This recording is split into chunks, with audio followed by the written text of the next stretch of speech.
Hoje nós vamos falar sobre uma interpretação do porquê que Jonas fugiu de Deus.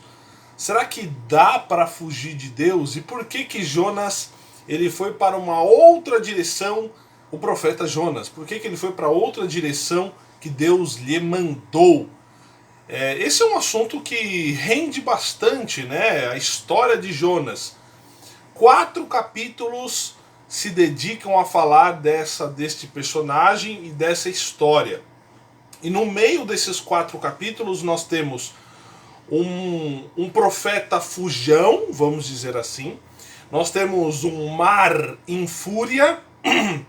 Nós temos uma baleia, ou na verdade um grande peixe que engole o profeta Jonas. Depois nós temos a história de que esse grande peixe cospe a mando de Deus este profeta para fora, e assim vem a ordem novamente de Jonas ir até a cidade de Nínive e pregar contra ela, porque as abominações subiram diante de Deus. Parece uma história infantil, parece uma história de ficção, né? Já vimos várias séries infantis que retratam o grande peixe engolindo Jonas e toda essa história. Eu estava lendo alguns comentários de alguns rabinos. Alguns rabinos acreditam que essa história não foi uma realidade e sim uma ficção.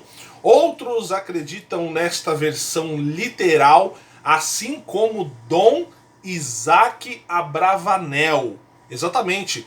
Um dos parentes do nosso querido Silvio Santos, ele foi um comentarista da Torá, se você não sabe. Isaac Abravanel, que viveu nos anos de 1437 até o ano de 1509.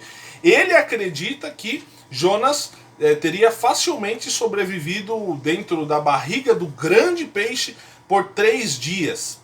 Mas há outros, como Abraão, Esdras, que viveu do ano de 1092 até o ano de 1167, ele argumenta que qualquer interpretação literal do livro de Jonas não pode ser encarada com essa literalidade. E sim, eram visões e não realidades.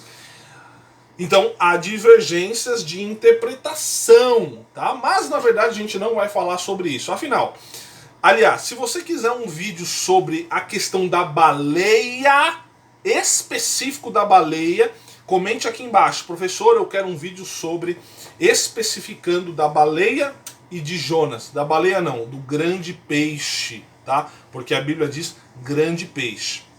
Se você quer um vídeo, comente aqui embaixo. Hoje nós vamos ver porque Jonas foge do mando de Deus, tá? E é uma história muito interessante, eu queria que você realmente ficasse até o final desse vídeo. Se inscreva no canal, deixe o seu arravte, deixe o seu like, compartilhe esse vídeo e também quero deixar aqui embaixo as informações do meu curso de hebraico para você entrar e ser o meu aluno. Vamos lá.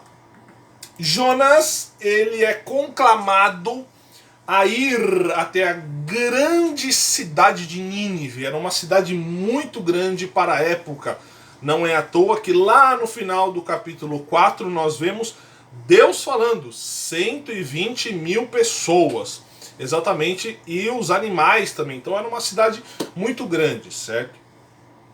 E Jonas decide não atender a voz de Deus e decide fugir. E nós temos aqui uma menção no livro de Jonas. Eu recomendo que você leia os 4 capítulos. É uma história muito interessante, é uma história muito legal do livro de Jonas.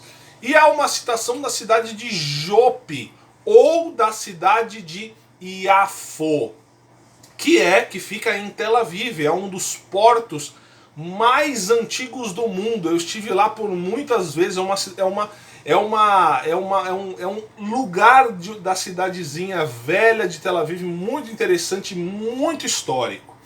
E a citação, Jonas sai a partir de lá para ir até fugir diante da presença e desta conclamação de Deus.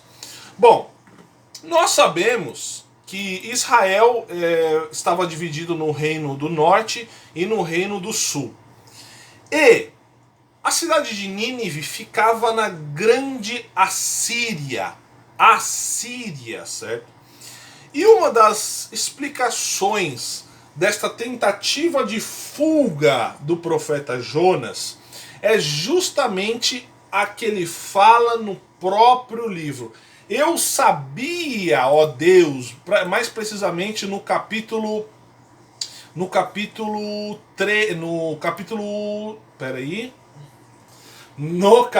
4, ele diz assim, ó: Ah, Senhor, não foi esta a minha palavra estando eu ainda em minha terra?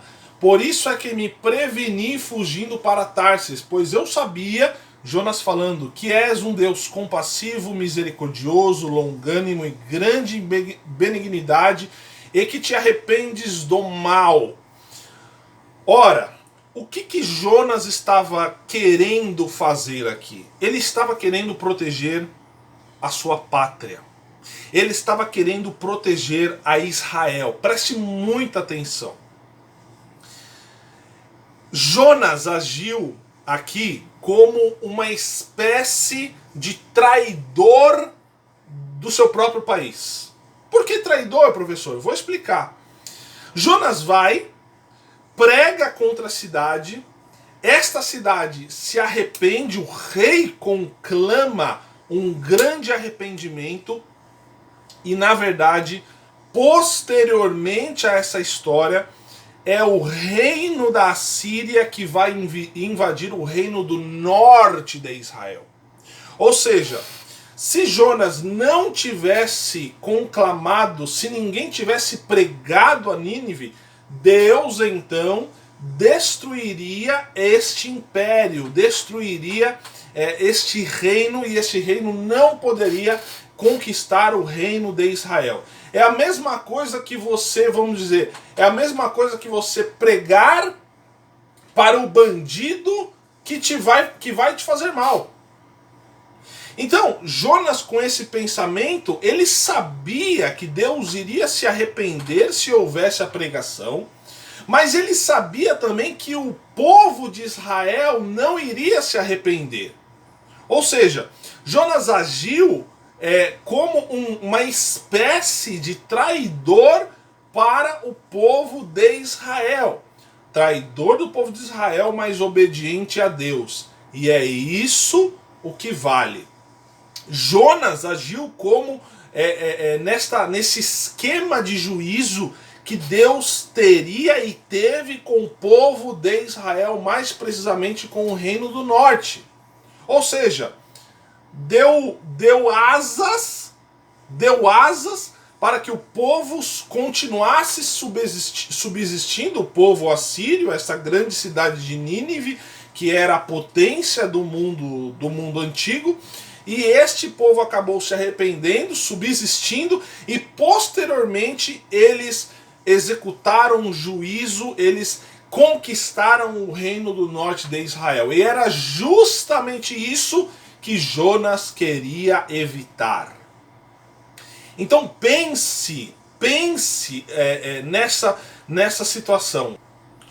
Jonas acabou ajudando o inimigo, para que o inimigo subsistisse e executasse juízo diante do povo de Israel. Olha, não era uma tarefa fácil ser profeta naqueles tempos.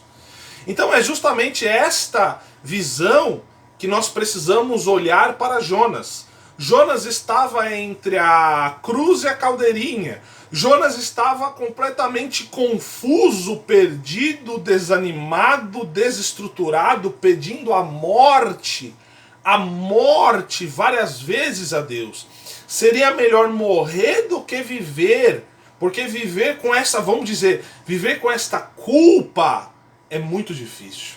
Então Jonas queria apenas proteger o seu país, Jonas queria proteger apenas os seus compatriotas. Jonas queria proteger apenas a promessa de Deus para Abraão, Isaque e Jacó, que era o reino de Israel. Mas não cabia a Jonatas essa proteção, e sim ajudar na execução do juízo de Deus contra o reino do norte. E assim foi que a Síria, que foi um reino que Jonas pregou, exerceu juízo contra o povo de Israel.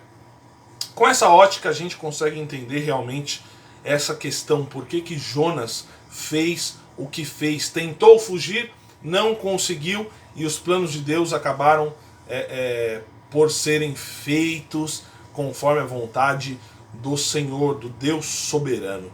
O que você achou do vídeo? Comente aqui embaixo, eu quero saber a sua opinião sobre isso, tá? Muito obrigado por ficar comigo até o final. Compartilhe esse vídeo, se inscreva no canal e vejo você no próximo vídeo. Shalom, shalom, lehitraot, que significa shalom, shalom e até breve. Tchau, tchau.